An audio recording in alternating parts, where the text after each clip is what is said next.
Good morning, class of class 8.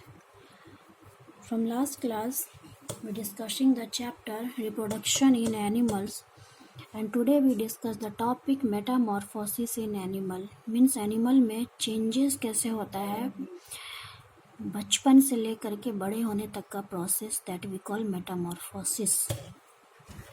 The process of transforming from the immature form of an animal's like larva to its adult form in two or more distinct stages is called the metamorphosis. Metamorphosis एक process है जिसमें कि immature animal जो होता है वो mature animal में transform होता है, इसको कहते हैं metamorphosis.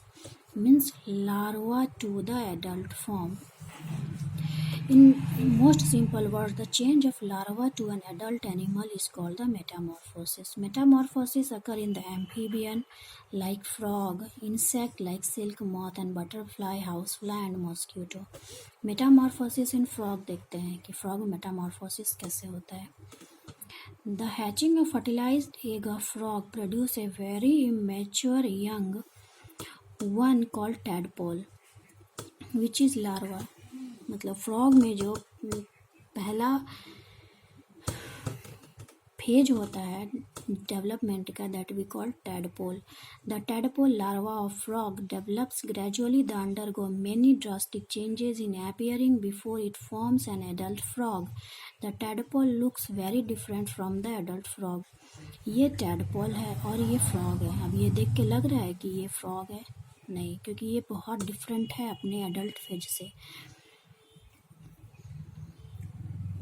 The tadpole looks very different from the adult frog. We say that during its life cycle, a frog undergo metamorphosis. The transformation of larva into adult through drastic change in appearance is called metamorphosis. तो ये जो transformation होता है larva से adult में, तो ये क्या कहलाता है? ड्रास्टिक चेंजेस कहलाता है. इसी प्रोसेस को हम लोग क्या कहते हैं? Metamorphosis. The change from tadpole to frog is an example of metamorphosis. ये एग है, इसको हैच किया गया और ये टैडपोल लार्वा में चेंज हुआ, फिर लार्वा जो है वो एडल्ट फ्रॉग में चेंज हुआ. ये उसका स्ट्रक्चर है.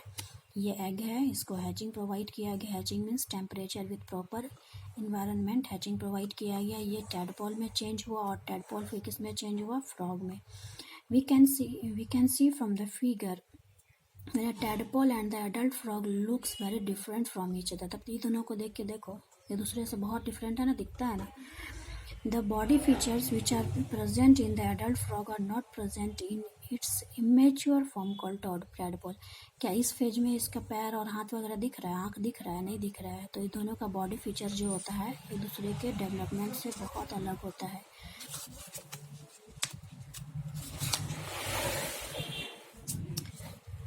Tadpole is adapted to live life in water only. Tadpole जो होता है उसको कौन सा मीडियम चाहिए अडेप्टेशन के लिए? वो वाटर में ही रहता है. Tadpole has a long tail which help to swim easily in the water. Tadpole जो होता है टेल की वजह, जो टेल से ही वो वाटर में आराम से स्विम कर सकता है. Tadpole breathe through gills. चूँकि ये पानी में रहता है और पानी में रहने वाला जानवर जो होता है वो क्या चीज़ का हेल्प करता है रिस्पायरेशन के लिए? गिल्स का.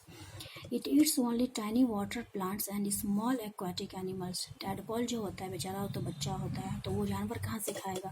तो जाहिर सी बात है वो पानी में जो स्मॉल टाइनी प्लांट होते हैं एंड स्मॉल एक्वाटिक एनिमल्स जो होते हैं उसी को खाते हैं. The tadpole gradually transform into an adult frog by losing many old feature of its body and developing new body feature in many stages. जब टैडपोल एडल्ट में चेंज होता है तो अपना पुराना फीचर जो था उसको चेंज कर देता है न्यू फीचर में. The adult frog is adapted in to live life in water as well as land. Adult जो होता है अब तो वो बड़ा हो गया भाई, अब तो कहीं भी रह सकता है. बच्चा था तब ना वो पानी के अंदर में दुबका रहता था, लेकिन अब तो बड़ा हो गया, अपना मन का मालिक हो गया, तो कहीं भी रह सकता है वो. The adult frog develops webbed feet which help to swim in water and also to hop on land.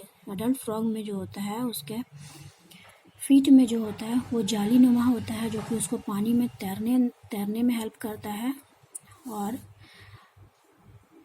Hope on land, उसको लैंड में भी चलने में मदद करता है, उसमें टेल ख़त्म हो जाता है। The adult frog has lungs for breathing in air on land. Adult frog में क्या होता है, वो गिल्स चेंज हो जाता है किसमें, लंग्स में।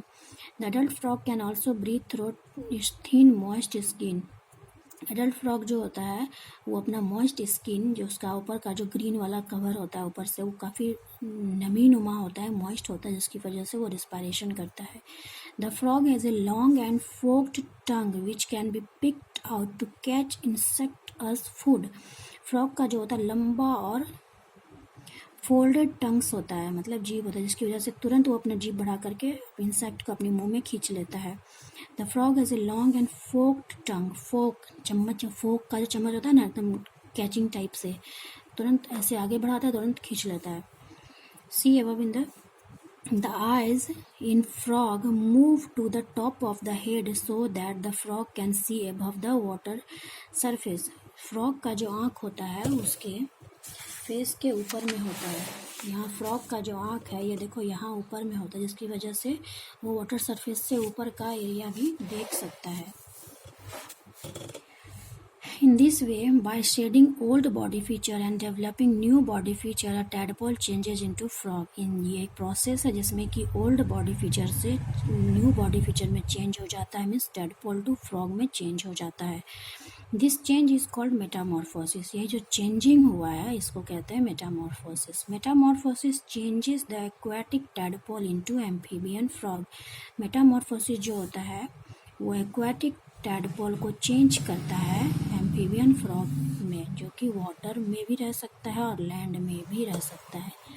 अब देखते हैं यहाँ पर हम लोग सिल्क मॉथ के बारे में, मतलब जैसे कि सिल्क का फॉर्मेशन होता है, उसके लिए भी एक कीड़ा इन्वॉल्व होता है जो कि सिल्क का फॉर्मेशन करता है। Silk moth is an insect like butterfly which undergo metamorphosis during its life cycle. The silk moth passes through the larva and pupa. यहाँ कौन सा फेज है, लार्वा और pupa. Stages during the development, during hatching from the eggs and form the silk moth. The various stages in the development of silk moth can be represented. Egg था, उसको hatch करके कौन सा phase आया, caterpillar, जिसको larva कहा गया। फिर उसमें हैचिंग हुआ तो प्यूपा आया, उसको क्राइसैलिस कहते हैं। फिर उसका मेटामॉर्फोसिस हुआ तो वो सिल्क मॉथ एडल्ट में चेंज हुआ। ये हुआ एग जो कि पत्ता के ऊपर रहता है, फिर वो कैटरपिलर में चेंज हुआ, कैटरपिलर प्यूपा में चेंज हुआ और प्यूपा सिल्क मॉथ में चेंज हुआ। ये सीक्वेंस एग्जाम में पूछता है, ये सीक्वेंस याद कर लेना। The change from the caterpillar to the silk moth is an example of metamorphosis. Means ये कैटरपिलर से ये सिल्क मॉथ जो बना, ये चेंजेस को क्या कहते हैं, Metamorphosis. In human being, we also observe change in our body appearance as we grow, but these changes are not drastic change. In human being, the body parts in adults are similar to those which are present in the babies from the time of the birth. Human beings do not undergo Metamorphosis. आदमी में Metamorphosis नहीं होता है, क्योंकि जो बचपन में जैसा बॉडी स्ट्रक्चर होता है, बड़ा होने के बाद भी वही बॉडी स्ट्रक्चर होता है, सिर्फ डेवलपमेंट और ग्रोथ कर जाता है। ऐसा नहीं होता है कि बचपन में पूँछ है, बड़े होने के बाद पूँछ खत्म हो गया है। तो जैसा बचपन है, जन्म के बाद का जैसा फिगर होता है, जैसा हाथ पैर होता है, जैसा शरीर होता है, वैसा ही धीरे धीरे डेवलप करके बिग मैच्योर बॉडी में डेवलप होता है। The common animals such as cat, dog, hens, tiger, lions, deers, cows, etc. also do not undergo metamorphosis during their life cycle. तो ये सब जो है वो मेटामॉर्फोसिस नहीं करते हैं लाइफ साइकिल तक। तो आज दो चीज़ मैंने हम लोगों ने पढ़ा, सिल्क मॉथ के बारे में और फ्रॉग के बारे में, जो कि टैडपोल से चेंज हो रहा था फ्रॉग में, और यहाँ कैटरपिलर से चेंज हो रहा है सिल्क मॉथ में। कल हम लोग देखेंगे रिप्रोडक्शन इन एनिमल, जो दो तरह का होता है, सेक्सुअल रिप्रोडक्शन और sexual reproduction. Thank you for today, have a good day.